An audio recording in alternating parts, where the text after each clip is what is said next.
आज है शहीद दिवस है। आज ही के दिन हमारी भारत माँ के 3 सपूतों को अंग्रेजों द्वारा फांसी के फंदे पर इसे आज हम सब लोग शहीद दिवस के रूप में मनाते हैं।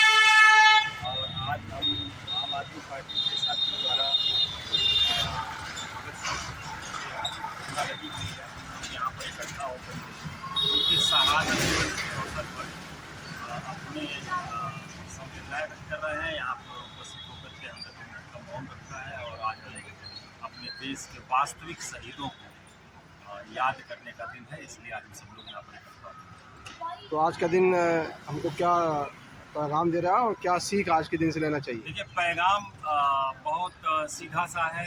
भारत की आज़ादी में अगर इतिहास पढ़े हैं लोग तो निश्चित तौर से जानकारी होगी कि 2 तरह की विचारधाराएं थी।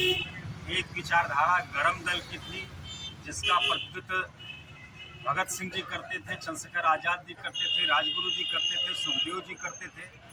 और एक नरम दल था जिसका प्रतिनिधित्व गांधी जी करते थे। ये नरम दल और गरम दल के साथ साथ इतिहास का अगर गहन और सूक्ष्मता से अध्ययन किया जाए तो वहाँ पर कुछ बेशर्म तरह के लोग भी थे जो बड़ी बेशर्मी से इन नरम दल और गरम दल के लोगों के खिलाफ एक बेशर्म दल बना करके अंग्रेजों के साथ मिलकर के षड्यंत्र रचते थे। भारत की आज़ादी में उनके नायकों के खिलाफ षड्यंत्र रचते थे। इतिहास ऐसे लोगों से भी भरा पड़ा है। इतिहास का एक काला पन्ना है।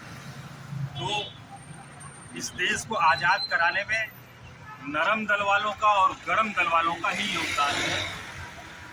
आज का यह संदेश है कि भारत में अगर आप सांस ले रहे हैं, अगर आप अपनी जीविका चला रहे हैं, अगर अपने परिवार को पाल रहे हैं, तो इसमें सबसे बड़ा योगदान अमर शहीदों का है, गांधी जी की विचारधारा का है। तीसरा किसी का कोई योगदान नहीं है। इसलिए इतिहास को भुलाइए मत, इतिहास की सच्चाई को बनाए रखिए और सच्चे देशभक्तों की पहचान यह आपकी जिम्मेदारी है कि आप ऐसे ही लोगों को इस देश की बागडोर सौंपें। आज जिस तरह से उस समय की जो साम्राज्यवादी ताकतें थी, ब्रिटिश ताकतें थी, उन्होंने किस तरह से भारत पर आकर के यहाँ पर अपना व्यापार फैला करके यहाँ के लोगों को बरगला करके और पूरी की पूरी सत्ता पर कब्जा कर लिया। पूरी की पूरी सत्ता उनकी हो गई और हम सारे लोग उनके गुलाम हो गए।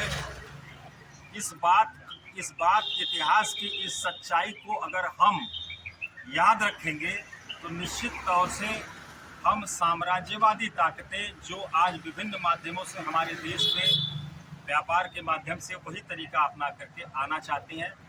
मैं मौजूदा सरकारों से भी और अपने पॉलिटिकल पार्टी से भी, जो भी पॉलिटिकल पार्टीज है, मैं इन सब से निवेदन करूंगा कि इतिहास से सीखने की ज़रूरत है और जो साम्राज्यवादी ताकतें हैं, पूंजीवादी ताकतें हैं, इनसे हमेशा सतर्क रहने की ज़रूरत है। अपने देश के बच्चों का भविष्य सुधारने के लिए, अपने देश को आगे बढ़ाने के लिए हमेशा पूंजीवादी व्यवस्था और साम्राज्यवादी व्यवस्था, इन दोनों से सतर्क रहने की आवश्यकता है। इस देश में समाजवादी व्यवस्था ही चल सकती है। यहाँ पर सबका सम्मान होगा। यहाँ पर संविधान सर्वोपरि है। संविधान की आत्मा को जीवित रखने का काम हम सबको मिलकर करना